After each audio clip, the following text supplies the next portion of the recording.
Okay. It says connecting to streaming software. It looks like I'm live. YouTube isn't showing it yet. YouTube. YouTube, hello. Knock, knock, knock, YouTube. Oh, that is... I'm doing this because to me I can see lost frames. Why is the frame rate? Oh, no. I think we're good now. It was very, very low frame rate there for like 10 seconds, but I think we're good. I think we're back. Hi, everyone. Happy Friday. How are you? What is going on, everyone? I am hoping you all had a wonderful weekend. We do not currently have the Bandit cam turned on because one of my roommates borrowed the tripod that I use for the Bandit cam and they didn't return it. So I have nothing to put the camera on, and if I don't, it's got like a ball ending and it can't actually like sit on its own.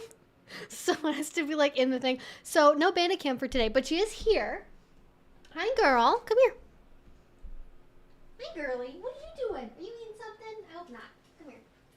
Hi, girly. We will just say hello. We will just say hello. Oh, I get kisses. I get kisses. Oh, I get kisses. You get kisses. You get one kiss. All right. Got anything you want to say?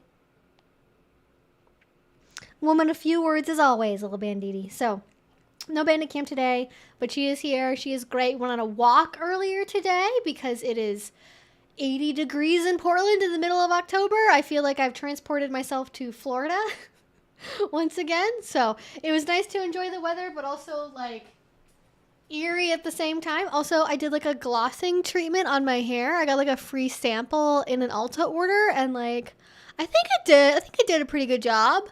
Got some gloss there. I don't know, maybe that's just me, but it was fun to try something new for my hair. So there we go. That's the update. That is what is going on. Let's see. So today we have so many fun things to go over. I published a video earlier today that was actually inspired by a comment I got on my video on there was basically, if you guys didn't see it, there was a very popular Reddit post that kind of blew up that was not even on a kink subreddit. It was on maybe like a stories, or like, I think it was actually Today I Fucked Up. And somebody was talking about how they had a CNC scene go wrong, and it went wrong. And it was an interesting story to talk about in terms of turning a negative interaction into maybe a teachable moment. And somebody was asking in there about like how to prevent DOMs from feeling the way that Dom or top felt while doing that scene. And so I used that as inspiration to do like an unexpectedly long video talking about how to help your dominant partner feel cared for, respected, and included in your kink relationship, because I think counterintuitively a lot of people would assume that it's the S-type that would be more prone to that feeling, but there are a lot of dominants that get kind of swept up by what the S-type wants, and what the S-type says is like, you know, necessary to BDSM relationship, and they kind of go along with it, because I think a lot of dominants especially are more service-minded than maybe we always realize, and it's about having that mutual recognition and pleasure. Also today I have my first fall drink of the season. I don't really have like a proper fall mug. I've been meaning to go to Target and like, oh, what is that in, I don't know what's in this mug. I'm not gonna think about that.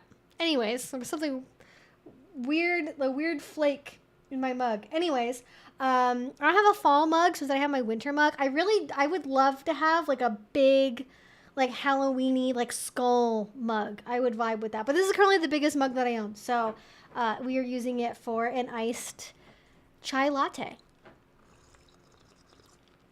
with almond milk. It's very good. It's very strong on the cinnamon, nutmeg, like the spice flavors, and I'm into it. It's going to be going a little bit far over into sort of pumpkin spice territory, but it's not like, it's mostly still like traditional chai spice. So It's very good, and I like it. Yeah, it's like 80 degrees here. So lots of fun stuff going on here today for our live stream. Just so you guys know, if you're new here, hi, welcome. This is an 18 plus only live stream. We do have an FAQ and rules down below. If you haven't seen those before, I kindly recommend that you check them out, especially if you haven't been here before, been here in a while. We do every once in a while go through and update all of that content, and basically just gives you a guideline of what to expect, because you can come here and ask about whatever you want. We can talk about kink, BDSM, relationship advice, dating apps, polyamory, asexuality, pop culture stuff, YouTube drama, whatever it is you guys want to talk about, we can talk about it here on this live stream. However, we just have some very, very basic guidelines. I answer questions in the order they come in. So I always recommend to ask early, and then I will usually give people at least a 10-minute and not like a 15 or 20-minute warning to re-ask any questions I may have missed. I usually don't get to all of them, but I try my best to. And also I do have an FAQ, like I said, down below. And so if you have a more common question, like, how do I tell my boyfriend I want to do BDSM? Or what books do you recommend? Or what movies do you recommend? I have videos and resources for pretty much all of that down below. But basically everything goes in order. Don't spam the chat, please. Like, if you don't see me answer your question, re-asking it again 5 more times doesn't necessarily mean I'm going to see it any sooner. And then just like listen to the mods, be nice, be respectful. And, that's basically all you gotta know. So that's the 411 on this live stream. And then be respectful to me. Usually don't have a problem with that. I don't want to jinx anything. But for the most part, we have a really wonderful little community here, and it is a nice place to come to and relax on a Friday evening and just like hang out and get some questions asked and answered. So there we go. Oh, and then I actually have, I don't normally do this, but I have a question for you all in the chat. And I'll kind of just like scan for this and maybe write some stuff down. Actually, I will just like proactively grab a little notepad here to do this. I am working on a video where I am talking about like taboo or edgy kinks. And I would love to know for you all, what is to you personally, not what you think the community thinks, but to you personally, what is like some of the edgiest, most taboo, or like scariest play? Like what type of play makes you most afraid? Like what would you be scared to do? What would you be nervous about trying? I'm trying to get a sense of like in the community, like if there's any common threads of like different types of scenes or activities, or maybe even relationship styles, like maybe 24/7 MS, for example. That might be one. People, did I say NS? I meant to say MS. If I said NS, so I don't know where that came from. But you know, like it could be really anything. I'm just kind of curious to see what people in the community find to be like scary or taboo, because I think it can vary so much depending on what section of the community you're in. So if you guys want to answer that, that would be great. We love audience participation. I forgot to mention super chats. If you want to make sure I answer your question right away, we do have super chats, and we also have, oh, my video is also being very, is just something going on with my internet? I genuinely don't know what's happening. I haven't checked. Anyways, as I was saying, there is an option for super chats. You can also use Streamlabs down below, and that will boot your question up to the top of the list, and I will answer it right away. And first off, right at the bat here, we have one. Actually, we have two. We have one from Mr. Beansman donated $5. Having my first scene topping with abrasion play tomorrow night, and then me and my partner are going to start our Baldur's Gate 3 campaign. There's a voiceover for that one. Your recent video on abrasion play has been a big help. Thanks for all you do. Wish me luck. Okay, well, I wish you luck with your abrasion play scene. That sounds super fun. I think it's a really great scene to do, especially for people that are hardened masochists that are maybe a little bit harder to impress with like paddles and things like that. So I wish you luck. Have fun. I know playing Baldur's Gate at the very least will be a fun experience, and hopefully the scene will be too. So thank you for sharing. And then Sky said, do you have any advice for exploring my middle side with my partner while struggling with self-confidence issues related to that identity? So I totally understand where you're coming from with that. I think it's pretty common for a lot of people that are littles, middles, age players to have self-confidence issues either outside of that kink or related to that kink. And I think maybe it's worth kind of identifying if there's anything specifically in that identity that is causing you to feel like lower self-esteem or lack of self-confidence. Is it, I'm embarrassed about how other people might see me, how my partner might see me? Am I embarrassed because of the fact I don't recognize myself while I'm doing this form of play? Or, okay, I am getting a notification here from YouTube that is not viewing enough video to maintain. Oh, what is happening? Okay, sorry, give me 1 second here. I gotta check some settings. Why is my bitrate so low? That should not be how that works. Okay, we're gonna like super bump this up.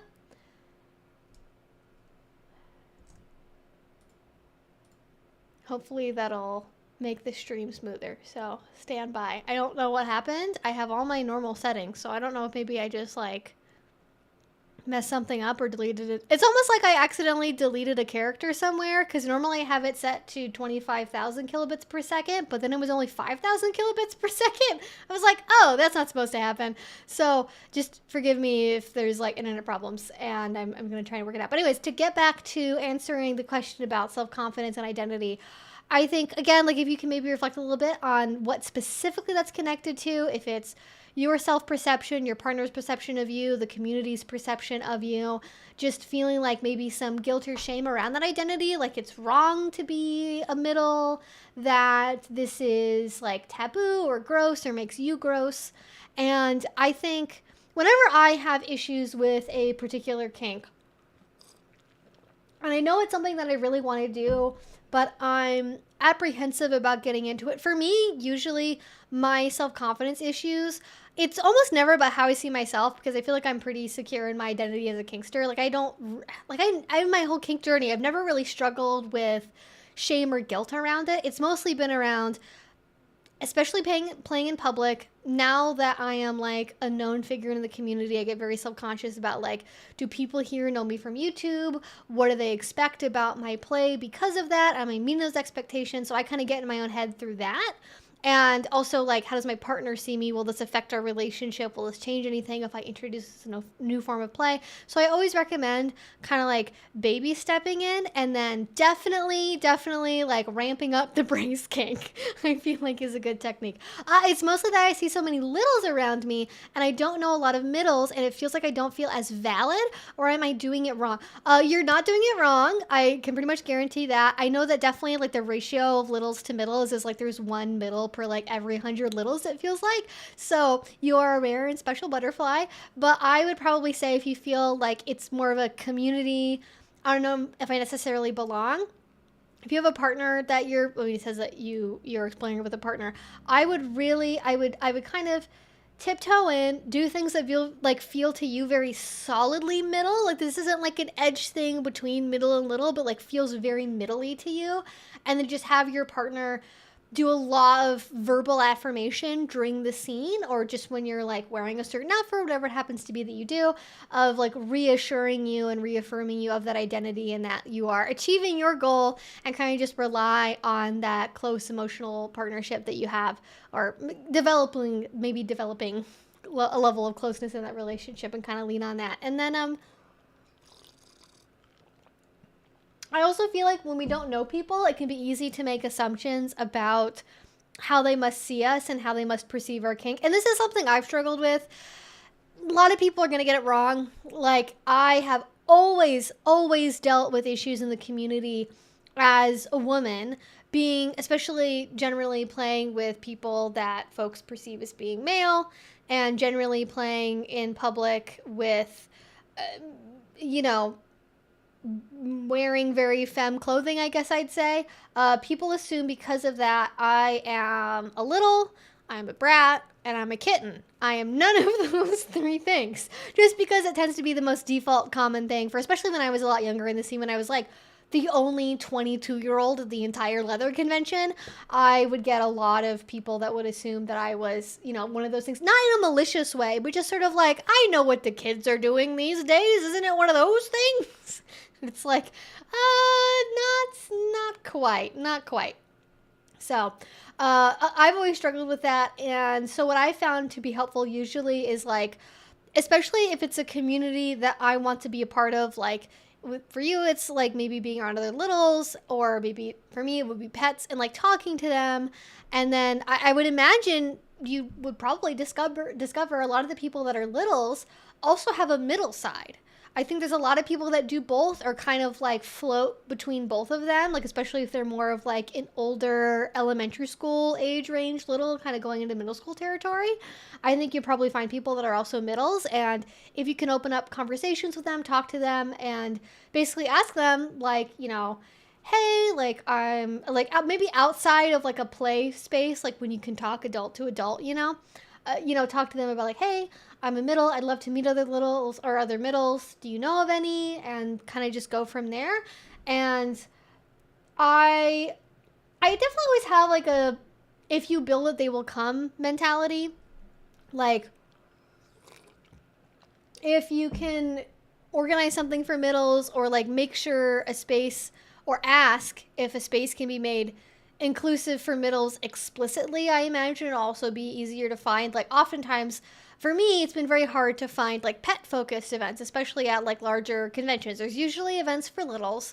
Pets are not always explicitly included. Like for example, let's say there's like a trick-or-treating event for littles. I will usually ask like, oh, are pets also allowed here? And like, what would that look like if pets are allowed to come here?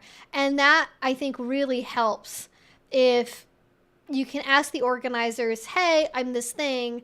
I'm not seeing explicitly that my group is allowed here. Can we get some clarification? And 9 times out of 10, even 99 times out of 100, I'd even say, they are usually happy to either tell you one of two things. Either, you know, no, maybe not this one. This is like very specifically designed just for this one group.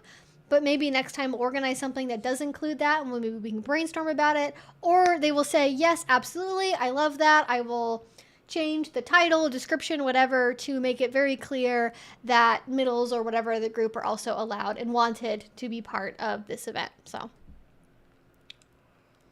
I know that on LA and FetLife, I have seen get-togethers for middles specifically.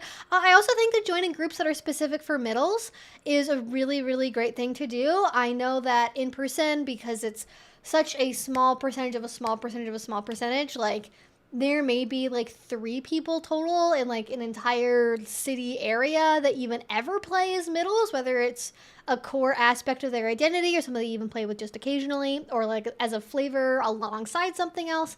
It can be a good idea to explore options online. Like there are so many Discord chats these days. There's probably even Facebook groups too. I know a lot of people tell me that there are alive and active Facebook groups for BDSM. I can't like speak to the quality of any of them, but I know they are out there. And FetLife groups definitely too. And that can be a good way to build community that can validate your experiences, where you can go and say, hey, like I went to this party, this is what happened, I felt this way about it. Have you guys experienced this before? And you can just have that sounding board of people that share your identity that can relate to those experiences. And I feel like that would be really helpful.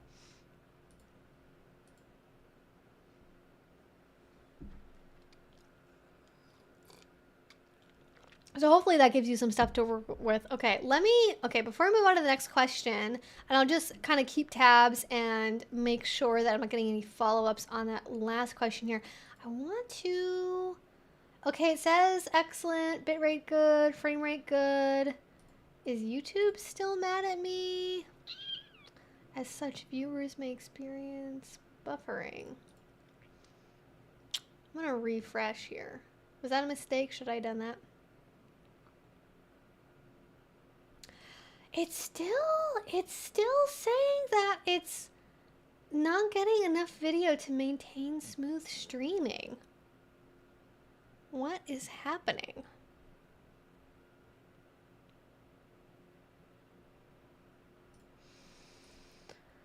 Oh, what else could you want from me, YouTube? What else? Not receiving enough video.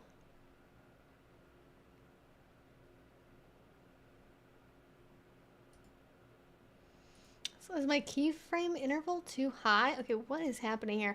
I must have accidentally, without realizing it, like messed with some settings that I didn't realize were there. So I'm gonna have to look at some stuff here.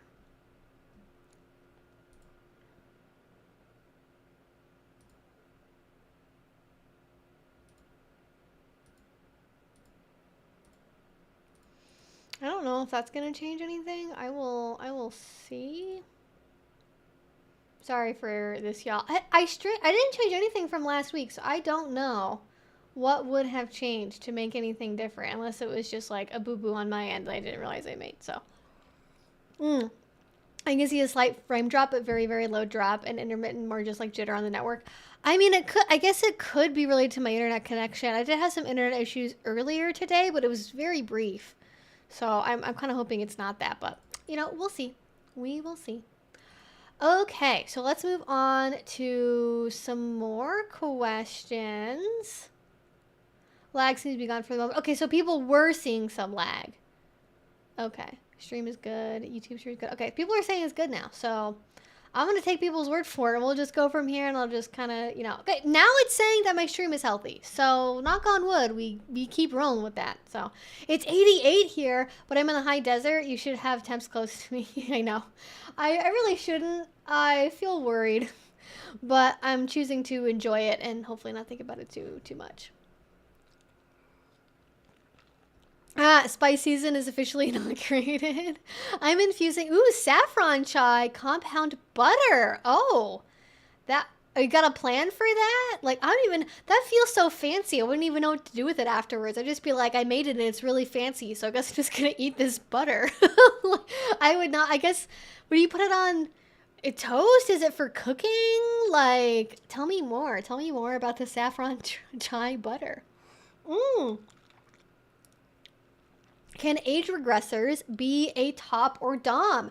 Yes. Okay, we're getting a lot of like age and like male related questions today, which is interesting. So yes, I guess it kind of depends on what you mean by age regression. So we're going to have a little bit of a story time here just to make sure everyone knows where I'm coming from, because I know not all of you know the whole history of my channel and all of my opinions about everything. But I was originally involved in the kink community from the very beginning of my journey through the internet, through primarily Instagram and then later Tumblr as well.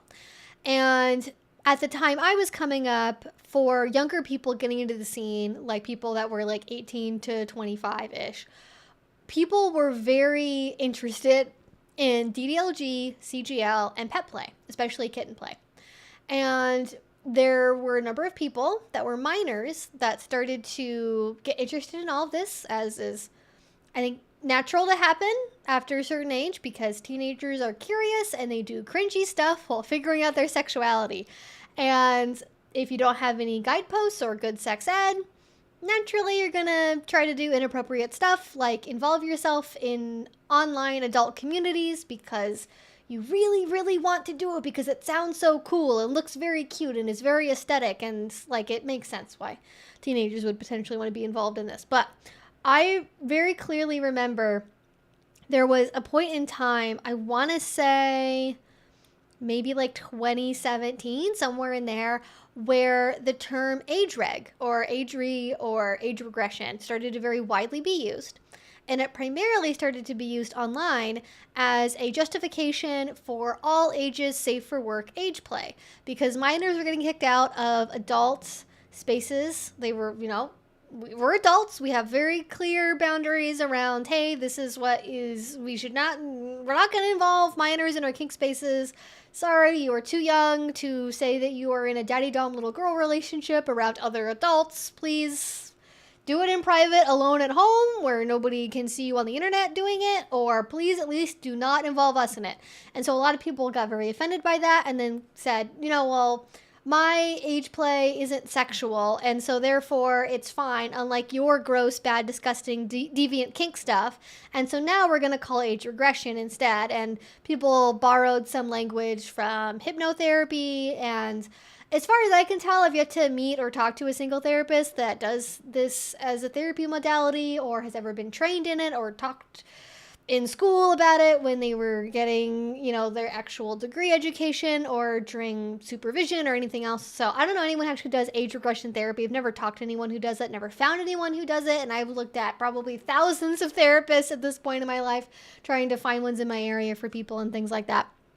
But that term became very widely adopted, and it seems to have a particular connotation of being involuntary and being something that people use as a coping mechanism.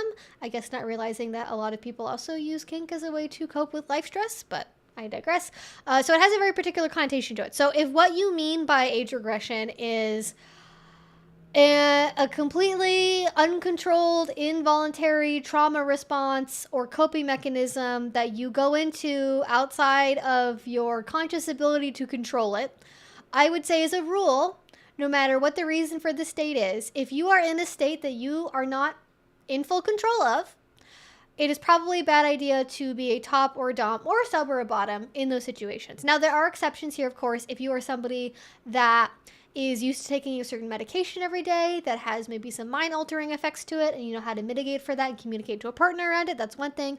Or if you're with a trusted partner that you've been with for a long time or you know very well or knows you very well, then you can negotiate while sober to do play that happens while one or both of you may be under the influence. It's like a very nuanced and specific area of kink, but generally, if you are in an altered state of mind, especially one that you do not have conscious control over, I do not recommend doing any sort of BDSM related stuff, simply because at that point in time, you are not always, or you cannot guarantee at least, that you will be cognizant and aware enough to hear a safe word, use a safe word, perform aftercare, or be able to be aware of your tolerances, limits, and boundaries as things are happening. So that's why I don't recommend that. And I generally am not like a huge fan of age regression as a piece of terminology, simply because I think the origin of it and the way it has largely been used has kind of been this like backdoor entrance for minors into kink spaces, and I'm not like super comfy with that as a thing, but like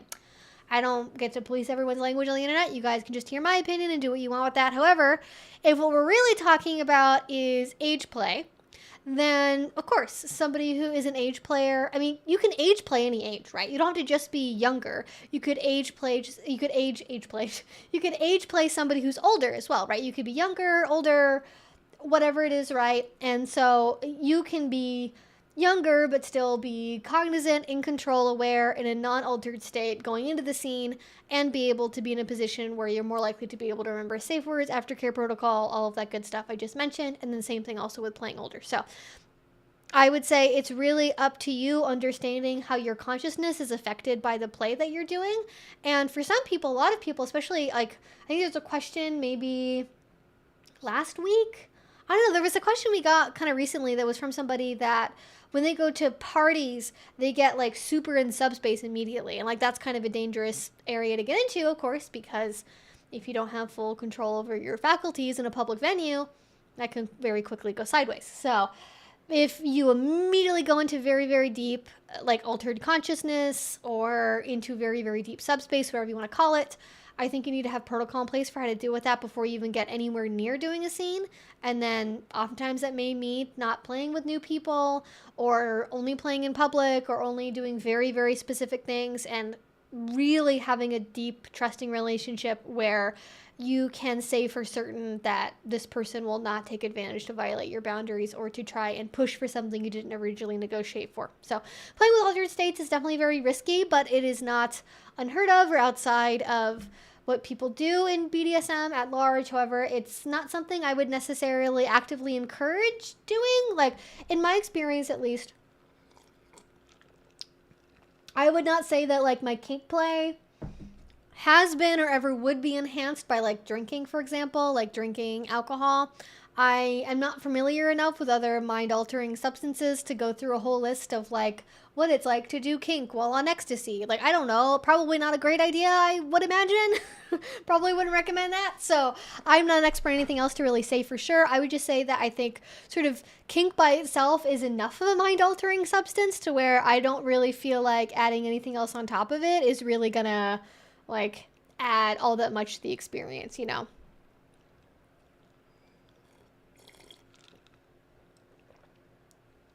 So there you go. That's that on that. Great question.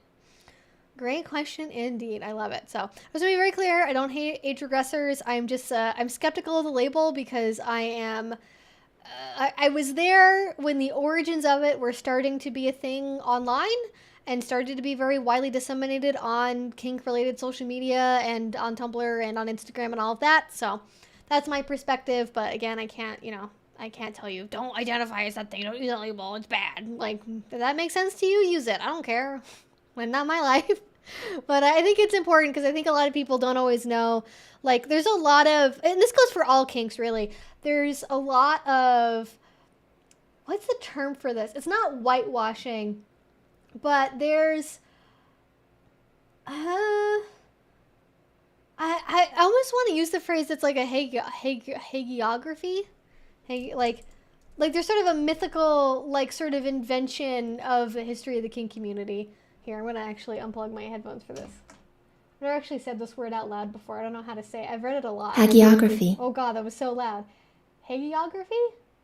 Hagiography. Hagiography. Oh, I wasn't expecting that. I didn't know it was hagiography. All right, now we all know a new word today, guys. So basically, that's a term for a biography that idealizes the subject it's about.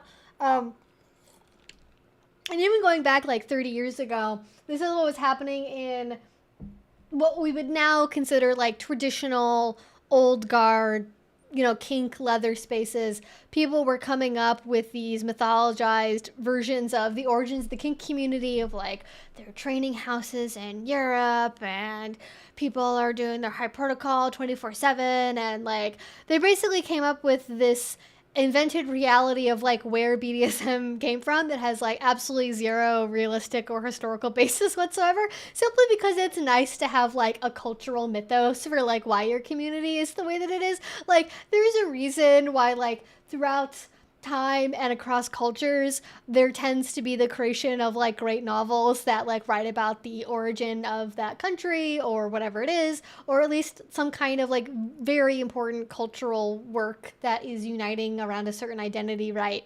Or very informative towards it, right? Like you have the Aeneid and stuff for Rome. So I think that it's interesting that we have that for the kink community. But then I also have seen that with kind of more niche terms like age regression, where people will sort of retroactively say, oh, no, people have always been using this term. It's always been separate from age play. Lots of people have always done this. It's always been popular. And it's like, individual people with like severe mental health stuff going on, probably, or people that have other undiagnosed things going on, probably were doing some form of age regression-y stuff, but there was not ever like a culture or community based around it until like very, very recently. So, yeah. Anyways, now we all learned a new word. Ha! Well, yeah, it also means like writing about the lives of saints, but sort of like in a less direct fashion, not talking about religious literature. It also has taken on a connotation of referring to sort of a biography with fantastical, mythical elements that over-idealize a subject beyond what we can say for certain based on factual evidence. You hear punishments and punishments confused by a lot of people? Wait, how can they confuse punishments and punishments? They're the word fun is literally, what, do they think the punishments are the bad ones and punishments are the fun ones? Like, what happens here? Yeah, sort of like George Washington's territory. Yeah, exactly. Like, it's sort of like we invent this thing, or like, isn't there one about Abraham Lincoln that's also very popular? Is it the log cabin thing? Like Paul Bunyan, I guess. Like, kind of anything like that. This is basically just iced milk, and it just, like, is surprisingly good. Like, this is, like, 10% tea, 19%, 10% tea, 50% milk, 40% ice. So, but tasty and good. It actually stayed much colder for longer than I expected, but I put in way too much ice, honestly. I could have done with like much less ice than this. TBH. Okay, next question. Needles? Yeah, definitely needles for sure. Hardcore medical play. Oh, that's like, I didn't even consider that one. Maybe I definitely should put that one down. Oh, teacher-student role play? Okay, definitely up and down, like needles, probably / sharps. For those who are just joining us now or didn't see this earlier, I asked y'all what to you personally is like your like most taboo kink, or it's something that like really scares you, like the idea of doing it is scary to you. Because I'm going to do a video about kind of breaking down these kinks for a Halloween video this month. I'm pretty excited about it. Medical play. My fast handwriting looks entirely different from like my actual nice, good handwriting. Okay, so like taboo, I'll probably just put down like kind of general, more like taboo roleplay stuff.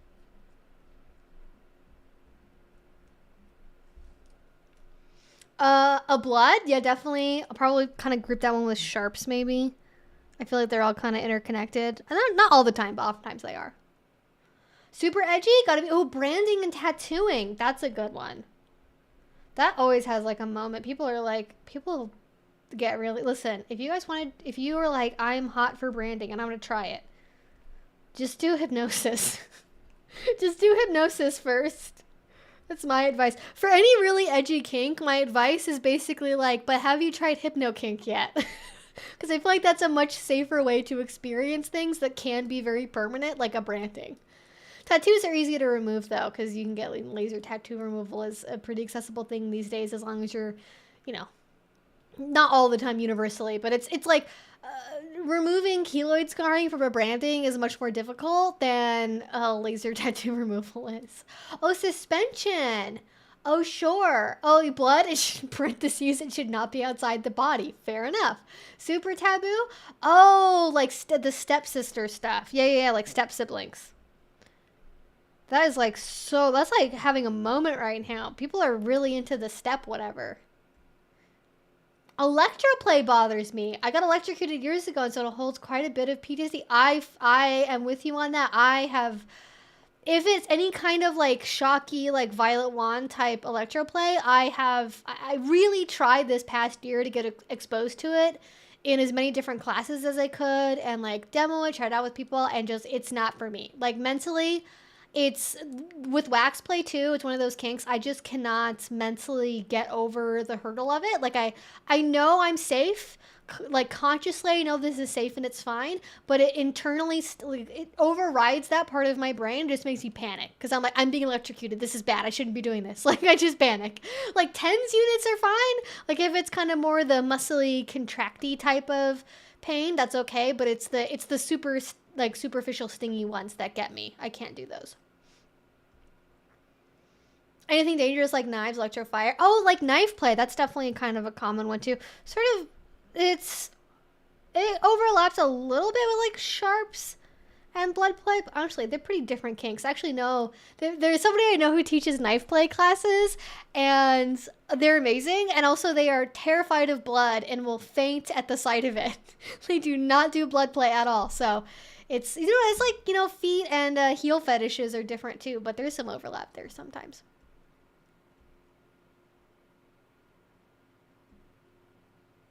It seems actually a lot of electricity. I'm surprised by that. Oh, having no troubles with the audio, but the video is lagging. Okay, this is kind of where things were choppy, unfortunately. Interesting. Okay, you guys could always hear me, but it was the video. So hopefully that's not happening anymore now. Water sports. Oh, that's a really common one. Yeah, water sports absolutely is up there. A very old video on water sports I should probably revisit or redo at this point in my life, because I've definitely evolved my opinions about it. Lag seems to be gone. That's good. Okay, interesting. I feel like electroplay is kind of like surprising me. It's kind of the dark horse of this poll, this very unofficial not poll I'm doing. I mean, like, it's your own risk profile. If you want to do risky stuff with electricity and clamps, that's on you. just you're taking your own life into your hands, and that's your business. On the same note, do you know anything else you can use for abrasion play that makes a nice, intense, painful sensation? The main thing I would normally go for if I wanted to do that is a paddle with sandpaper. If you have like maybe a paddle you don't super care about or would be easy enough to clean, if you're just using it temporarily for a scene, you can get like a pretty good sized piece of sandpaper. You can fold the edges of it around to the other side of the paddle, and then you can just like duct tape it onto the paddle. It's a very DIY like temporary thing. Like, it means you can't use both sides of the paddle, but that can be a good way of like testing the waters of abrasion play, because then obviously you can take it off and just use the regular paddle. But that would be my main thing I'd recommend. You can also do the same thing with canes too. Like, you can get kind of like grippy textured tape and like wrap that around a cane, though that's a little bit more of a permanent fix for that. That would probably be you can also I would also say there's like Rooter's gloves or something. They're like really, really textured, gravelly gloves that I think they're used for either some kind of like electrical work or like cleaning, like machinery cleaning or something. And you can find them online. Just like Google like gravel textured gloves or like Rooter's gloves or something. Actually, I'm going to make sure I actually know what the name is here, because I'm pretty sure. Yeah, they are called, they're Shoeby Ugly gloves, and those have a very gravelly surface texture to them, so you can definitely use them for abrasion play, but obviously if you're doing spanking with them, if you're doing punching with them, pinching with them even too, because of the fact that they're covered in like essentially PVC chips, they have a much more intense sensation to them and are more abrasive than using, say, a plain hand or a leather glove or something that's just like a smooth leather glove. So that would be what I would use for that.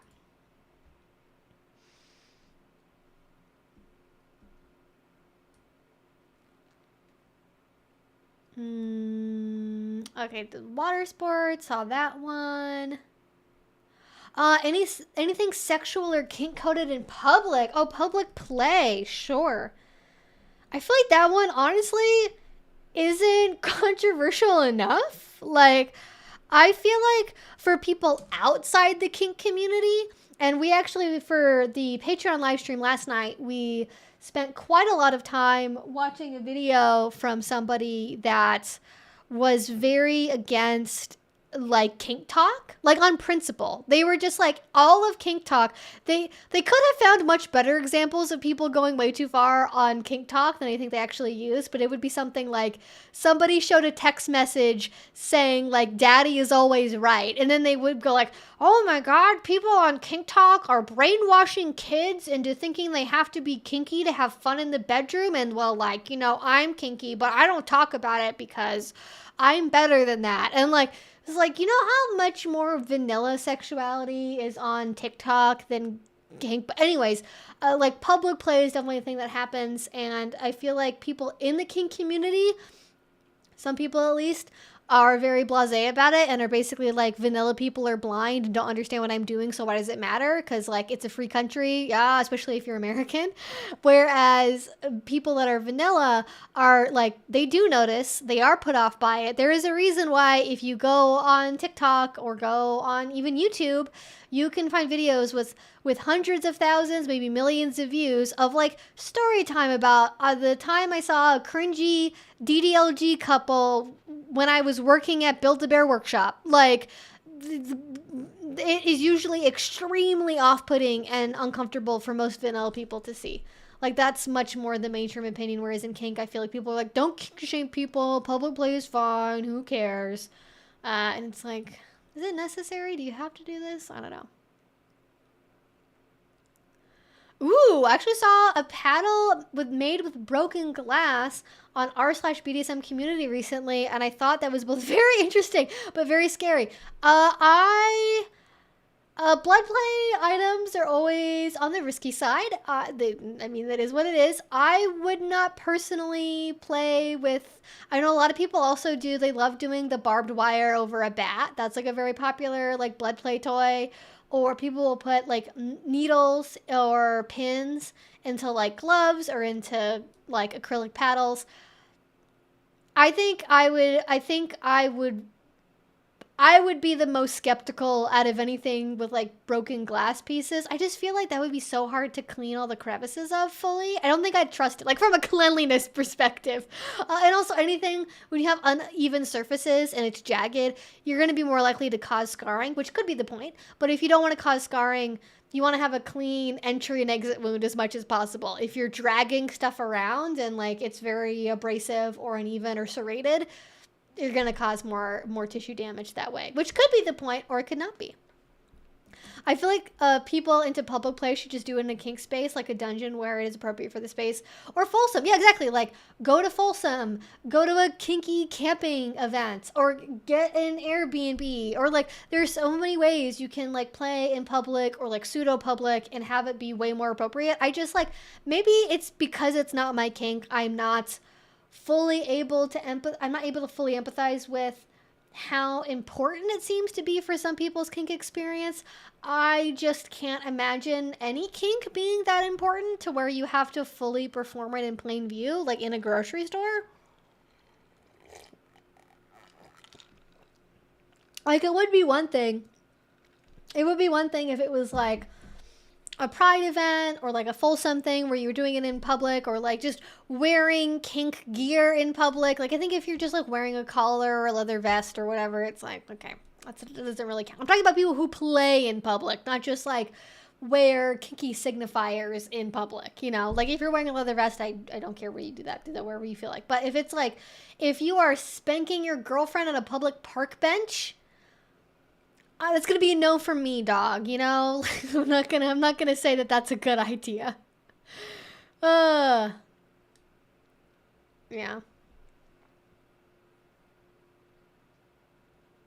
You fear me? I'm your fear? I mean, like, I guess some people think I'm scared. I've always heard that, though. I feel like when I was in high school, I would always be told that I seemed like intimidating but artsy, and I'm like, I don't know where. I'm like I spend 90% of my day thinking about how cute my dog is and like curly coated guinea pigs. Like, that's what my brain power is devoted to. Like, I saw some fucking, I'm gonna see if I can pull up, I found some Instagram thing that was super cute that was like, I don't even know what this was. Okay, let me see if I can pull this up. It was like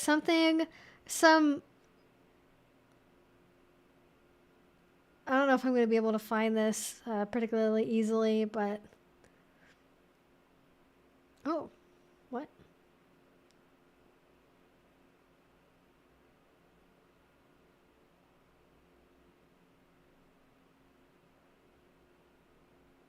Oh,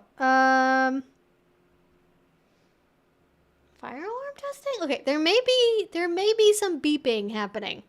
As a heads up, there will be beeping momentarily. I thought I was going to be looking at cute pictures of guinea pigs, and instead I am being warned about... Ooh, this looks like a fun class. Now I'm just like on Instagram. Okay. Okay. I can't find it, so I'm gonna just say never mind for now, I guess. Womp womp. Okay. Can't find the cute guinea pig. You guys just have to imagine. Look up curly guinea pig. If you want to see something that is insanely cute, that seems like it should be a tiny alien from another planet, look up a curly coated guinea pig. Like, I don't think I'd ever own a guinea pig.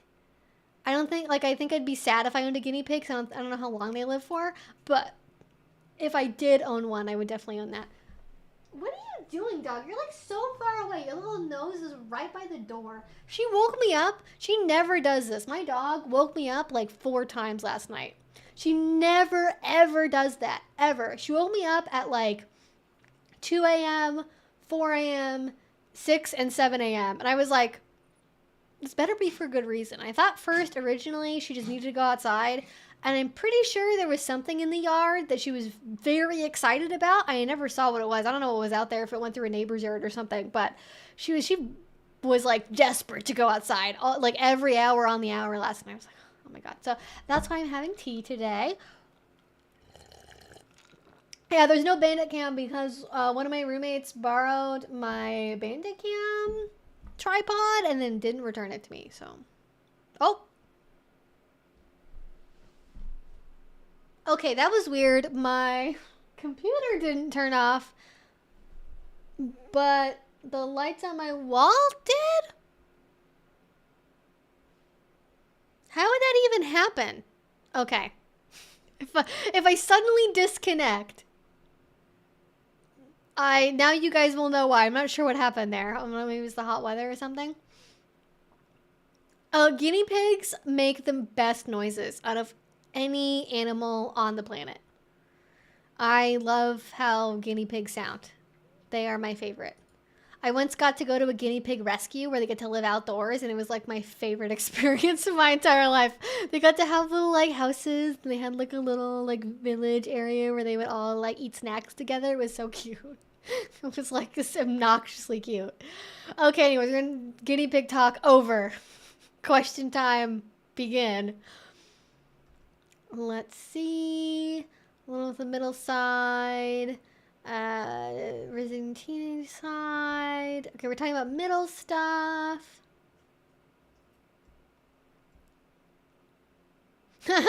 Why can't I be competent at things the first time I do them? You mean actually have to suck at doing things first? I mean, that is unfortunately part of the learning process. Like, anytime I do a new DIY thing, I do it at least like 2 or 3 times before I decide whether or not I like doing it. Because I know the first 2 times, I'm going to suck at it. And I'm going to be like, I hate this. This turned out awful. But usually if I get to like 3 times doing it, if I like the process, I can either keep getting better at it, or at that point I already have like enough of a level of mastery to where whatever I make ends up being like, you know, not instantly trash material. Oh, okay. Oh, shoot. I just lost where I was in the chat here. I saw something. Who's Vera asked a question about polyamory. So let me scroll to that. Okay, needle, medical play. I know I'm very, very close to it. Oh, here we go. I have a question, maybe for anyone, even non-polyamorous people. When do you think is too late to tell someone you've met online that you are in a serious relationship? I mean, okay, what would be too late? I mean, I guess it depends on what the intention is of like a person you've met online. I get sort of the implication from the way this is phrased is that like you've met online and there's a romantic subtext or like a romantic text to whatever it is that you're doing. And if that is the case, then I would probably say like as soon as possible. And if Rosie Rosette donated $5. Can you pick a number between 1 and 11? I took new pictures and I'm trying to decide which one to post next. So I'm running a survey. Sure. Shoot, I wish I had dice with me. I could just roll dice. What do you think, Banditi? Well, Banditi has 4 paws, so I'm going to say 4. I'm going to say 4 because in honor of Banditi's 4 paws. There we go. That's my answer. Locking it in. But to get back to the question of if you have met someone online, how late is it to love? I think if... What is too late?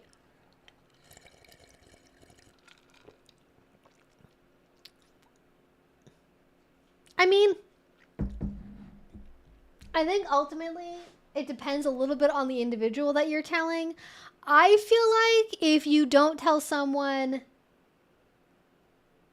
before you've gotten to the dating stage, they're pretty much always going to be offended if they're monogamous or they're new to polyamory, you don't have any other partners yet. And then if you are even intending to do something romantic and that's like directly on the table and been talked about, then I even think, oh, I don't know what people are doing outside my room right now. Things keep sounding like they're being dropped. I don't know what's happening. I would say that if you are talking about like wanting to date but haven't even done that yet, if at that point you haven't talked about, oh, something you should know when you're deciding whether or not to pursue a romantic relationship with me is that I have other partners or something, then I would probably say that it would be, hi dog, what's up? As soon as possible. Sorry, when like little loud noises happen, I find it very difficult to like refocus. It usually takes me a minute. I don't know why my brain is like this. I mean, I know why my brain is like this, but I'm not talking about the internet. If sudden like random noises happen, I get very I have to like, which is weird because this doesn't happen to me in kink dungeons. Like I'm fine on like dungeon settings, but it happens in my own house. I always get very on edge. But it's okay, honey. Hi, come here. Hi. I know. You can tell something is wrong. It's okay. Hi, baby. Hi. You're okay. We're okay. Hi, baby. Hi. Where's your little teeny chin?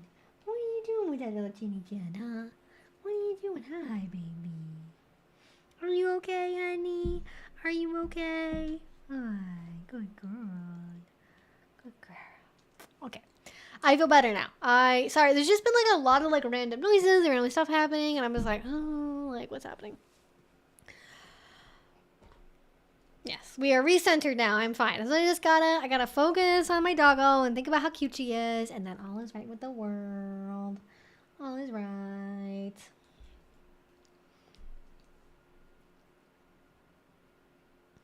This is like why I have such trouble like filming videos, is because it usually gets really loud on the street outside like certain times of day, and like any single time like a motorcycle goes by or a loud car, I just can't keep talking because it's always louder than the sound of me talking to myself. Like I have just very sensitive ears, and it gets me every time.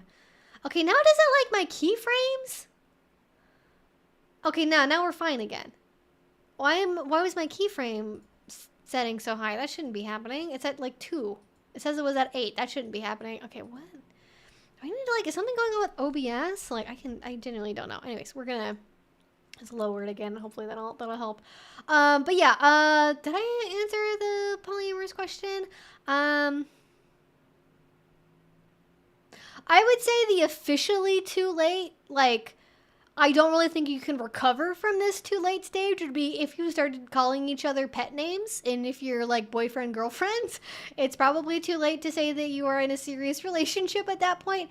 But if you're in the getting to know each other stage, figuring out if you're compatible, whether or not you even want to date or just be friends, if you're in that like kind of initial getting to know each other stage, then it's probably fine not to like bring it up immediately. Like you can probably make it work. But if you're already like saying kind of, flirty romantic stuff and calling each other pet names, I think that probably is the ship's probably sailed.